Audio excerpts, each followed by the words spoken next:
What's up, guys? Welcome back to Customs Week. I'm Jason. This is Dillon. What's going on, guys? This week's episode is our top Jordan 3 customs of all time. For those of you who are coming back, welcome back. We appreciate you guys. For those of you who are new to Customs of the Week is where we highlight our top favorite shoes, whether it's like Jordans or cleats or like a specific theme like Dragon Ball Z. And last season, actually, we were highlighting our top favorite like up and coming artists. So we're actually excited to go back into that next season coming through. We're almost done. We're 2 episodes away from the season finale, so we're almost gonna get there. Thank you guys for sticking with us. We know that this has been a really fun series for us to produce. It's really cool to put out something like this every single week and really enjoying doing it. The feedback has been great. So today's a fun episode. Jordan 3 Customs have a special place in my heart. It's my favorite shoe. So I love working on them. I've done a ton of them, and so you guys are going to see some of our favorites today. So let's go ahead and dive right into it. So the first pair that we're going to be featuring is a Gucci Air Jordan 3 done by Deng Customs, and these are crazy, man. He did some lasering on the uppers where he got the interlocking G print lasered in, which is super cool. The overall colorway is super clean and classy and almost definitely has that collaborative feel, possibly between Gucci and Jordan.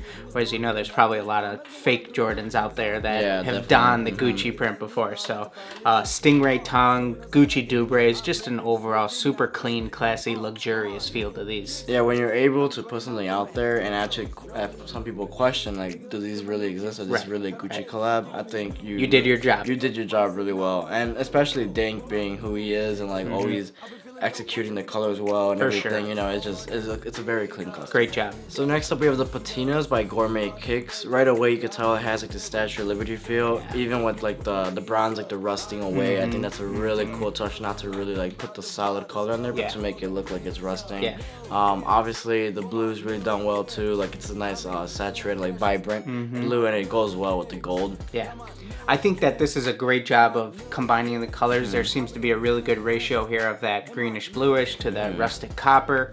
It really has that metallic feel. Really nice job with these. This was around the time years ago when everybody was doing the Statue of Liberty colorway, so I think that this is an absolutely great rendition on these. So next up we have a pair of Space Jam 3s done by Eddie Garcia, and this is just an overall super clean color swap. One of the most iconic colorways in Jordans in general, being transferred onto another shoe.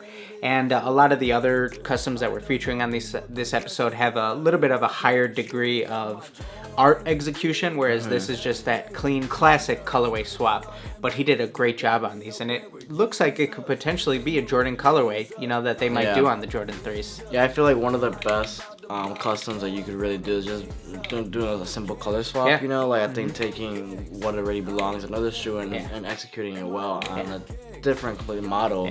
I think it takes a high level of artistry. Definitely. Even though it's not all these different colors and designs. Hard to execute. It just takes a lot of artistry to really just transfer the Space Jam off to the Jordan 3. And it looks like he really nailed that patent leather look on these. And there's not many Jordan 3s where you see patent leather done. So great job. So next up we have an Atmos Jordan done by PK Suniga. Obviously in the back you can slightly see it. We have the inspiration right there. It's the Atmos Air Max, and it just looks like it's a perfect rendition. They're cousins, you know what I mean?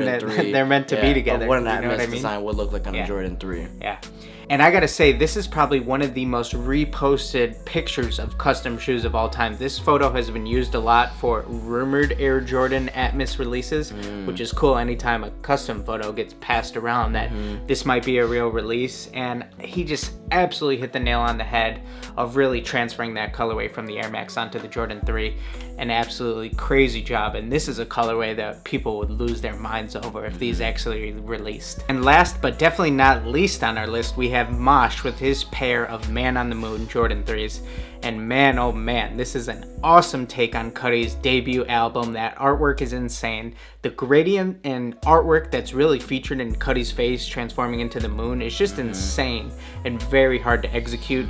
I think an underrated portion of these is that there's a gradient on the midsole. That's something that you don't notice until minutes later of looking at these, done on the Crimson Jordan 3s. So I love these, man. I mean, dude, honestly, these are, wow. Yeah. You know what I mean? It's crazy. You have, obviously, the stars in the background. Crazy.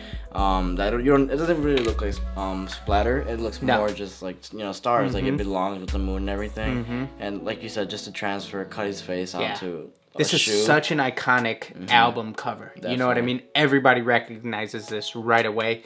And obviously it's really cool because I know Cuddy's really known for wearing Jordans and really wearing a lot of Jordan 3s. So great silhouette to go and do the design. And I wasn't even like into custom shoes probably when this came out. Yeah. So I mean, I'm pretty sure you could tell them that this was everywhere when it came out. Oh yeah, man. Oh yeah. Not many people could pull this off. So great job, Mosh. Thank you guys for sticking with us on another episode of Customs of the Week. This is episode 8, so we're almost there at the end of season 2. We're excited to start again season 3 to really bring you guys back those like up and coming artists, because we did get a lot more like feedback from it. From people not really thanking us, but just appreciating that we were showcasing a lot of new artists coming up. If you've noticed this season, we have featured a lot of the same artists. There's a lot of crossover from list to list of people who did the best Jordan 3s to people who did the best Nike SB crossovers. I mean, there's some people who have been doing this a long time in the game, but I think we started this series because we wanted to feature new and upcoming customizers. Definitely. So I think we're excited to get back to that. You know what I mean? I feel that's where our kind of roots are for this series. Definitely. And if you guys haven't checked out our last episode, we actually give you guys some tips on how to make more money customizing shoes. And right away, the feedback was amazing for that. So hopefully we're helping a lot of people make some more money from this, because there is a lot of money to be made from this. And there's enough for everybody. I think one of our first episodes where we really go into a business talking about all this, and I think this is from the outside probably looked at as just a hobby, you know what I mean, something on the side. But like you said, man, there's a business to be made out of this if you want, if you so desire. So we cover a lot of that in this episode. It was a fun one to produce. We also put out another episode of the Custom Cleat Chronicles, episode 6. I hope you guys are following that series. We showed 6 pairs of cleats that we made for the Lions this past week, so that was cool. The most pairs we featured on a Custom Cleat Chronicles episode, so go ahead, check that out if you haven't already. If you guys have not given this video a like, we would greatly appreciate that, as it really helps the series grow, and we hope you guys are enjoying this series. If you're not already, make sure you turn on notifications so you don't miss a thing. Make sure you hit that subscribe button, and we will see you guys in that next video.